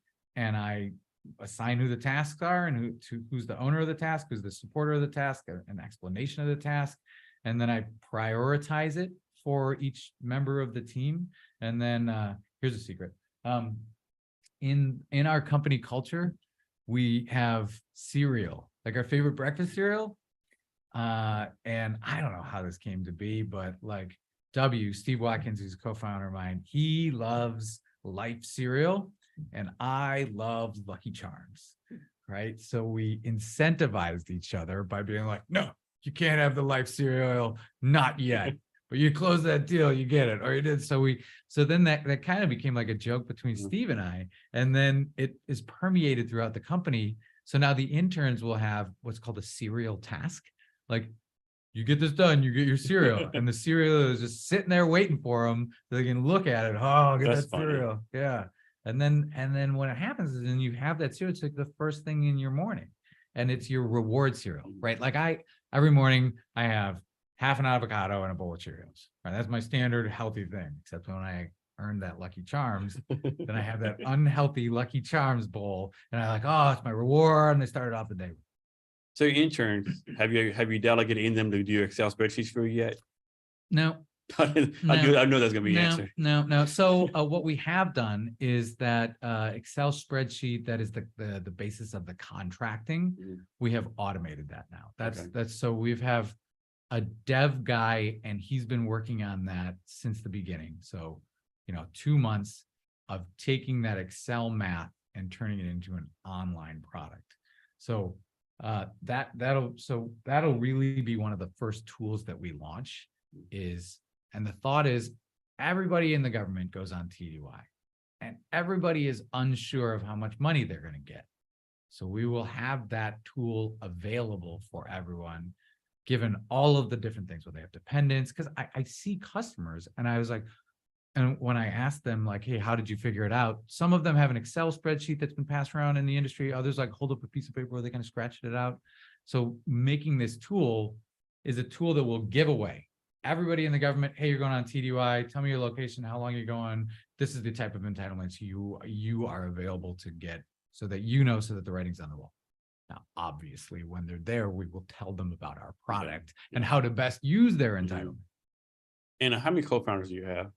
So there's so I'm the founder, and then there are 3 co-founders. So can you talk about how, like, a lot of companies fail because co-founder relationships go to shit, right? Right. Can you talk about how you're managing that and how that y'all came together and all that kind of stuff? I would say that is a lesson learned from Choose Vets, certainly. So Steve Watkins and I, he's head of sales. We've been best friends since West Point, like best friends, right? And so that's a tight relationship. And then remember when I said I started that moving company? When I started the moving company and I did that coding thing and I was dealing with all the calls and scheduling the people and the movers and everything, I couldn't do that. So I hired through a friend of mine, Brittany. And Brittany was there through the growth of Choose Vets. So she has always done some sort of customer relations logistics there. And then she's now, she runs operations for the company now. So we're very tight. And then Paul, who was the CTO, he was the CTO at Choose Vets.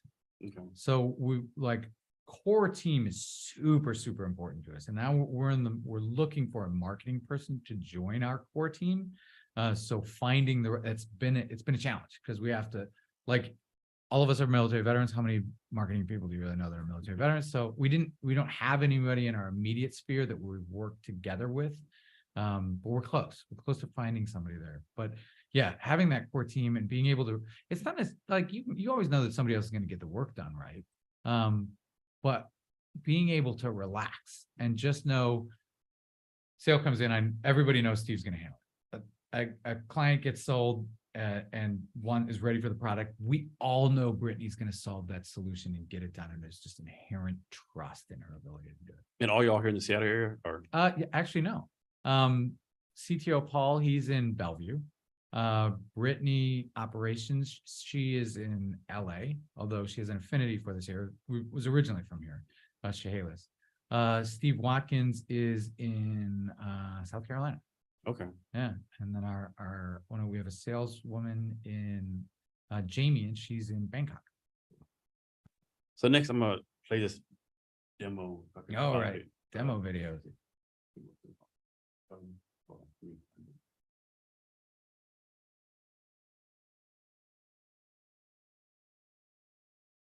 Is there any water? Can I go grab it? Yeah. You want one? I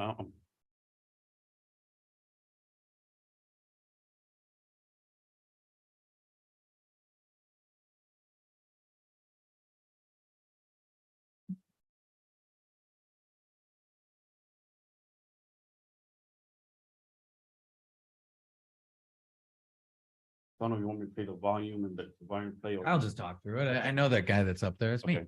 All right. Okay, so briefly, I guess. So this is a demo video that's more than just a demo. It's also kind of an explainer, right? You could show what okay, can we pause it? I mean, can we control the speed on it?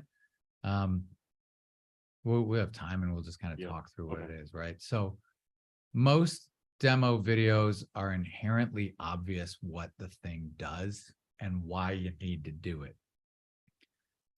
And a lot of what we do is not obvious.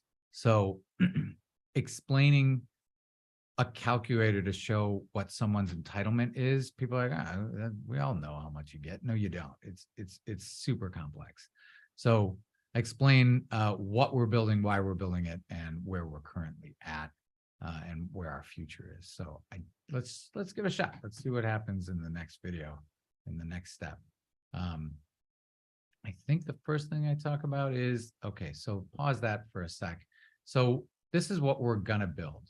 We're gonna build something that shows people how much their entitlement is. And that's an example of your in DC, you can see that there's a fluctuation in the amount of money that they get every month. Now, generally, when you rent somewhere, it's a static rate, right? And then, so that leaves a unused entitlement. So our first thing is figuring out what that unused entitlement is. All right, let's keep playing. And then, okay, go back a step. Yeah, okay. And then, yeah, right, pause right there for a sec. So all of our customers need help figuring out where to live.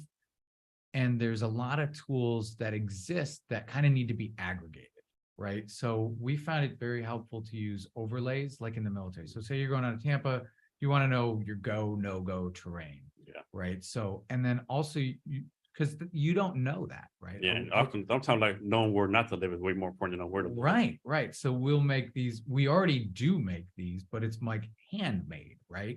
But it'll be integrated into a system using, like there's data out there that you can tell by police reports where no-go terrain is. You can tell by property values. You can tell all this stuff that's in a realtor's head that you're not going to find on realtor.com or whatever. Bring that out into a visual depiction. Also include drive times, because everybody wants to know how far it is within my 5-minute, 10-minute stuff. So we'll put points of interest on there, drive times, all of that aggregated so that the customer knows kind of where they should live. And then what we are is we're going to disrupt the entire corporate travel industry. And what we do is we allow, so currently when you do corporate travel, it is, you say you're going with Facebook down to, Mountain View for 7 months. They say, here's your houses. Good luck. That's where you're staying. And they have a very similar reimbursement heuristic because it's based on IRS regulations. So then but there's this whole chain of middlemen in there, right? There's the contractor officer who gives it to the contractor, gives it to somebody else. But in this, you have ultimate variety. So we'll show what all of the unfurnished houses are, and suddenly any unfurnished house becomes corporate housing. So we'll show all of that, and then you pick the layouts, and then the layout, there's a finite number of apartment layouts, frankly, and you put a 3D depiction of it, and then the customer will be able to, right there on the website, pick which furniture they want to have in their location. Also, there will be an interface for the employer to say, I would like my employees to live in this area. They can go pick where they're going to, here's how much money they get, here's where they're going to go for it. And it cuts out, it adds more value to the employee, because the employee gets to have this freedom of choice, can be a completely tailorable experience. So we find that they are better employees because they're happier at home. They actually want to go on one of these work trips because suddenly they get so much more out of it. Yes, we keep playing on here. And it cranks out the receipt in a manner that would suit whatever the employer is. So that's what we're building. So if we keep going, I think I just explained that. Yeah. So, yeah, that's all. And then I guess we go to, go back to that one. Go to here, right there. Yeah, go. Let's see what happens there. So this is the dream of corporate housing. I made the same hand motion. The dream of corporate housing is this is what you're promised. You sold some big, amazing place in the sky with beautiful furniture, wonderfully decorated, and you'll see penthouse view. Yeah, you'll see that on the brochure on their websites. But in reality, it's not. It's junk. This is actual stuff that we took pictures of someone's corporate housing, old TVs. I like that frying pan. Oh my gosh! So yeah, at least right. And you don't get everything you need. It's a bunch of junk, and that's a real problem. And Also bed bugs.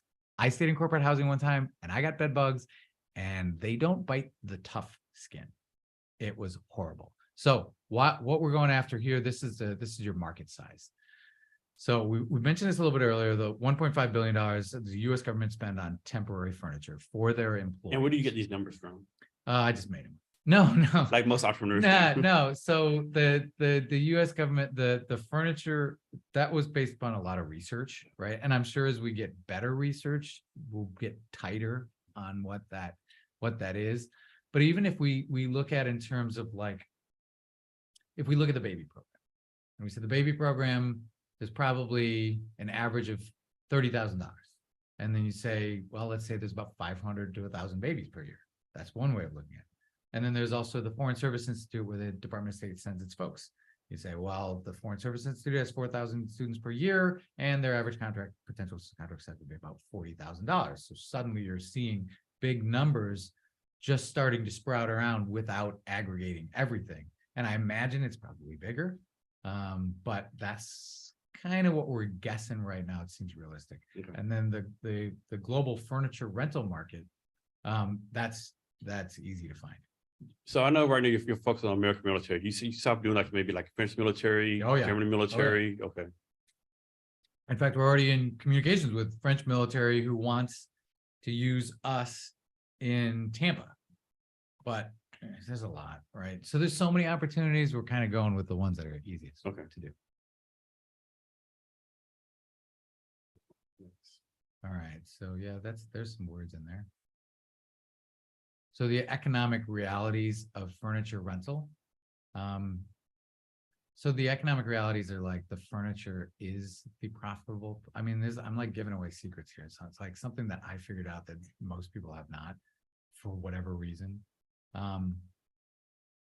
Look at the price of an unfurnished apartment. Look at the same price of a furnished apartment. The furniture is the expensive part. That brings it so high up. And that's because they're desperate, based on desperate markets, right? The unfurnished housing is based upon the housing market. Furnished housing is based upon the hotel market. There's a temporariness. So they're right. So there's two different economies. Yeah. So per diem rate is based upon the hotel rate somewhere. And that's a temporary thing. The hotel, your unfurnished rate is based upon how much does it cost to build a house there, frankly. So you have this disparity in here. And that disparity is also fluctuates across the country, because furniture is still the same price across the country. But so that's an economic reality. Now, also, the cost of labor continues to rise. The cost of storage, inventorying, all of the rest of that continues to go up, whereas the cost of furniture itself continues to go down. So I use the comparison of like the wooden spoon analogy. It's kind of weird, but you know, your wooden spoon, I throw it in the dishwasher. My parents would freak if I throw it in the dishwasher. They're like, oh no, you got to hand wash it. If you put it in the dishwasher, it's gonna splinter and die. And I'm like, it costs like 25 cents. But in their generation, it costs a lot more. So there's a perspective on the value of furniture, which is evolved. Now, there's also an emotional perspective that goes along with there too, but basically the cost of furniture keeps going down. The cost of storing, moving, shipping, and all the rest keeps going up. So inventorying is a bad idea. This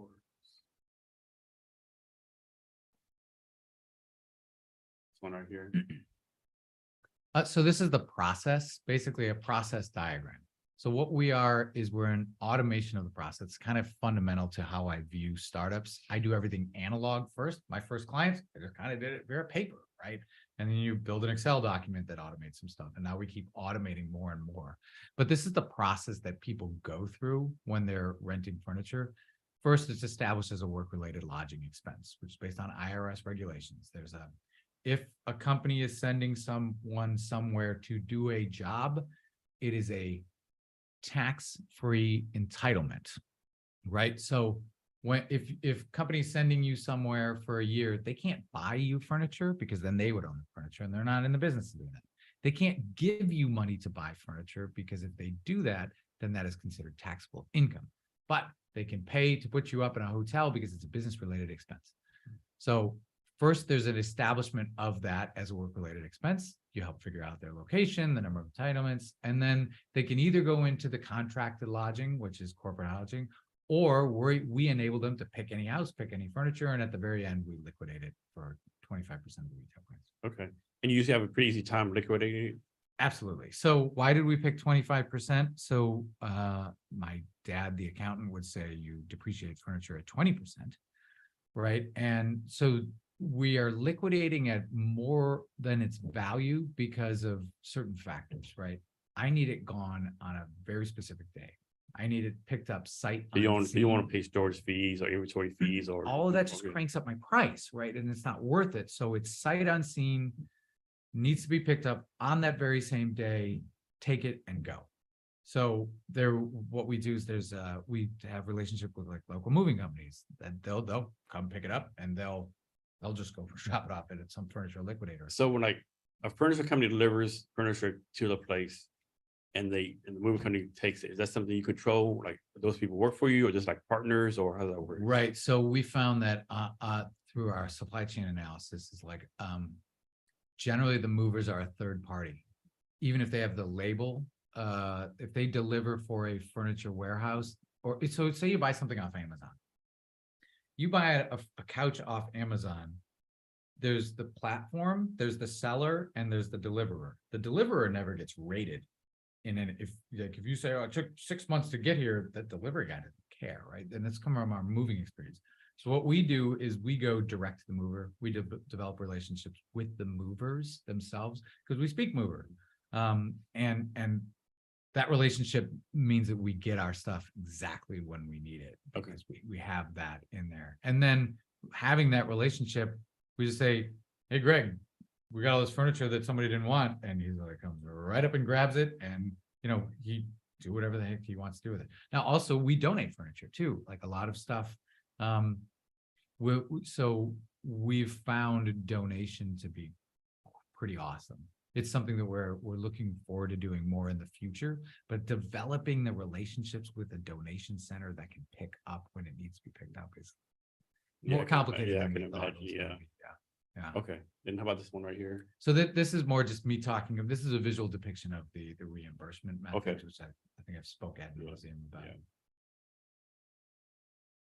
This is more about how there's the complexities of this is the sliding scale, right? Where it goes way down. And then this is our tech stack. And this is a video depiction of, based upon the inputs, you can deliver a contract that is variable, right? So court furniture can't do that. They've got a system they've been using for 20 years. And if you said to court, well, I want to pay you $101 on this day, and I want to pay you $2,500 on the next day, they can't do that, right? And then this is basically our inventorying system, which is Google Sheets. So I have graduated away from Excel. But this is an inventorying system, and what it allows Brittany to have an interface where she can do purchasing and tracking of all of the furniture. Meanwhile, there's an interface for the customers to see, where there's some deliberation back and forth about what they want to buy and where is it and when it will be received and what's the disposition of it and if there are any sort of complaints about it. So we've automated a lot of our processes just because that's how you scale. And what we're building is we're basically taking all of the little tools that I've kind of made and cobbling it together in one spot, right? There's the contract, there's the inventorying system, the supply system, there's the interface of like, where am I going to live? Sort of those things. So I'm sure you deal with different furniture companies. You get experience like, like this furniture, their furniture like is better built, this furniture lasts longer, 100%. or okay. And then I'm guessing you tend to go to the companies that actually build good furniture versus the one that's like trash, so to speak, right? Yeah, 100%. Yeah. And there's the reliability of the shipper. There's the reliability of the product. There's the and not just like, is it a good product, but is it delivered what was promised? A lot of times you'll get something that's the wrong color. And Brittany, she orders hundreds of thousands of dollars of furniture. So she has these relationships with all these suppliers. So frankly, like I'm gonna buy some furniture for my house. I'm gonna ask Brittany what to buy, frankly, because you have this perception as a consumer. You're like, I want that one, but you don't realize that that one is going to come 6 months later. But this one, it'll show up tomorrow. So she knows all of those intricacies and can even from down to like, what's the best spatula to get, or what's the best kitchenware or pots and pans, and where to get it from. Do you think there's gonna be time in the future where furniture companies gonna like, say, hey, our furniture is highly recommended by TDY Rentals? Maybe, I don't know. I mean, maybe one of them will buy us. Who knows? They're gigantic. I could see that, and we actually she has started making product review videos, saying like, because she's an expert at it, so she knows this is the pots and pans to buy because they're reliable, they're dependable, and she gets the feedback from all the customers. So she's aggregating all of this data from all of our people, so she knows deliverability, reliability. Have y'all noticed a difference between like dealing with like, we'll say a national brand furniture company versus maybe a locally owned furniture brand company? No, not really necessarily. So the advantage of nationally owned furniture companies means that the customer can go try out the furniture in their hometown before they go to their location. So it's an advantage. Like at Ashley, they can go to their local Ashley, look and feel it already. And there's a relative consistency with the national brand. You're dealing with the same people speaking the same language, whereas when you have a local furnitures, a little more intricacies involved in it, right? But Target's the same everywhere, and they've got the best, spatulas. Where is furniture actually made at? I have no idea. Okay. You know what? Frankly, I haven't seen most of our furniture. Okay. I trust, like I said, you got to trust good people. Yeah. Brittany knows. I do not. Okay. All right. So you already talked about your company some. Can you well, first of all, like the company TDY Rentals, of course, it's self-explanatory. Was there any like why TDY Rentals? Why not some like fancy name or right? Why be so basic? Yeah, and we probably got to like rebrand eventually as we move into the corporate world. So when you're picking a company name, you I'm sure, as you're aware, right? You have a whole bunch of ideas, and then you have to see what URLs are available. Exactly. Number one thing. It's like, you have the best name in the world. Yeah. Someone has it and they're not using it. They want $10 million for the URL. Plotting on your URL, right? So you make a list of words, and you make a list of URLs, and you pick out of the ones that's available. TDY Rentals is obvious to anybody in the government, and that's our first customer. Everybody knows it, except when you're in the Navy, they call it TAD. Everybody knows what it means. TDY Rentals, got it. Quickly, they know what it means. Will it resonate in the corporate world? Who knows? We'll see. Well, maybe we'll rebrand by that point. I mean, that's when you like do Series B and you stop being in the Army Reserves, sort of thing. I don't know. Yeah. So you already talked about your company, but can you like go more detail, like how it got started, what you're focused on now, what your big term business for moving forward? Okay, so complex question, right? So how it got started was I went on TDY. I went on TDY in Tampa, and I realized the opportunity. Is this where you had the bed bugs at? No, that's not where I had the bed bugs at. No, actually, but yeah, that was not there. But that sucked. I realized the opportunity when I was in Tampa. I saw my peers, and I saw what they were getting for the amount that they were paying. And there's got to be a better way to do it. And I ruminated on it. I studied the economics behind it. I did like basically a case study sort of thing. And I was like, well, there is a better way to do it. So that's how it started. Right.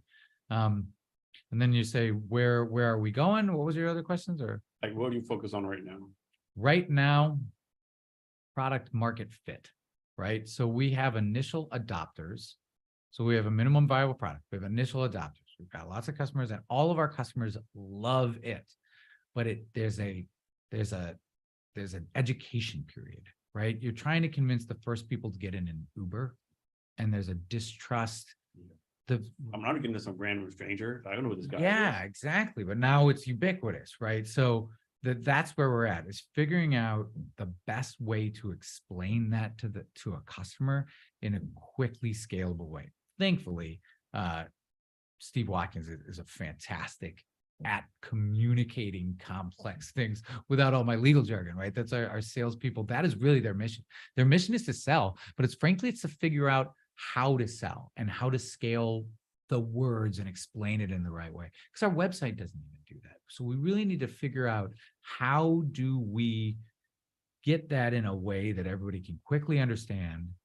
And how do we empower those initial adopters to tell their friends? We get lots of referrals because our customers love it. And they want to, they're like, dude, check this out. And that is kind of how it works in the government. You remember, right? When you're in that group of people, you're like, dude, I don't want to do all the reading. What is Bill doing? You know, he's a smart guy. He's maybe not my boss, but he knows his stuff. So I'm just going to buy whatever Bill buys, right? I'm guessing the future is like be the dominant player in the market. Yeah, it'll be the thing to do. There's like the thing that everybody does in the military. You all stay there. There's something you all do. We all do. And that'll be how it is. That's what we envision anyway, right? Is to have it be the easy button. Everybody knows, oh, you're going to TDY. You get to go now. So now it's, you get to go on TDY. Click this button. Yeah, click this button. People fighting to go on TDY. Right. Yeah, right. Because they have a better quality of life, right? I think really what like a vision is. So yes, we're a corporation, and obviously our first mission is to make money, right? But really, we enable people that are going, when someone goes on TDY, they're doing something super important for the government. Like, so we're helping the government mission, which is like altruism, right? Which is really why we love doing it. Because I love talking to all my customers about what they're doing and where they're going and why, whether it be like Air Force pilots or Navy folks, or like even the mothers that come back and they have their baby, get to hear the story about their baby and their life and what they're doing over there, and how we help them. And by helping them have a better life, we're helping the US government. And eventually we're going to help every employee across the globe have that much better of a work-life balance. So obviously, I don't think this would be a problem. What happens when like the Army realizes, or the military realizes, man, our people have a better standard of living going to TDY Rentals that they do have like on-base housing and live in a base, right? Obviously, that's not your problem, but I mean, so like, yeah, it's true. Well, that's good, because TDY they're doing something important, right? Especially if you're going for a year or 6 months, that is an important thing. I think they would be happy about it. They would be like, look, why is everybody loving to do these complex missions? Look at everybody's stepping up to do stuff that we used to have to force people to do. do you see like yourself like maybe doing this, like I don't know how you do it, like doing like maybe like base housing or dorms and stuff, or you like supply furniture for them? That's a totally different game. Different game, okay. Yeah, totally different game, right? That's yeah. And that's a red ocean. We're in blue ocean. Okay. Yeah. All right. So Steve, is there anything that I should ask you that I didn't, or anything else you want to talk about?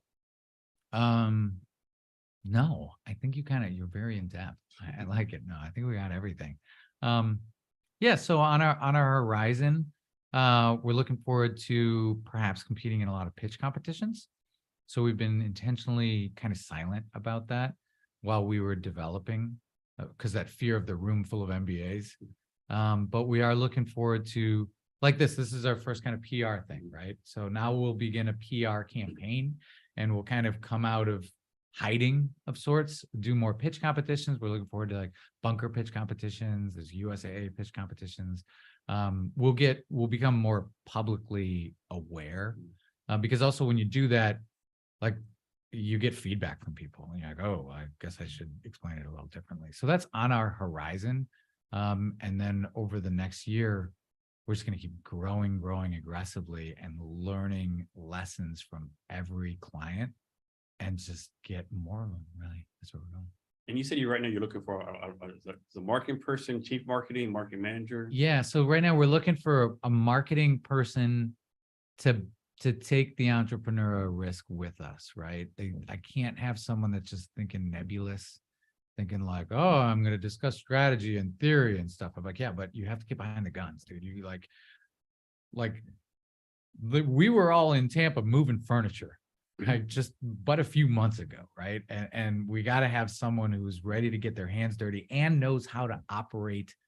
They don't have to be the best at it, but they got to be willing to do it, to really round out the team and be able to see the vision, see the potential, and jump in with both feet and realize, hey, this company could be worth $1 billion, and this has the potential of being a unicorn, right? Do you want to get in on a unicorn? Well, then do it and show your chops and then make it happen.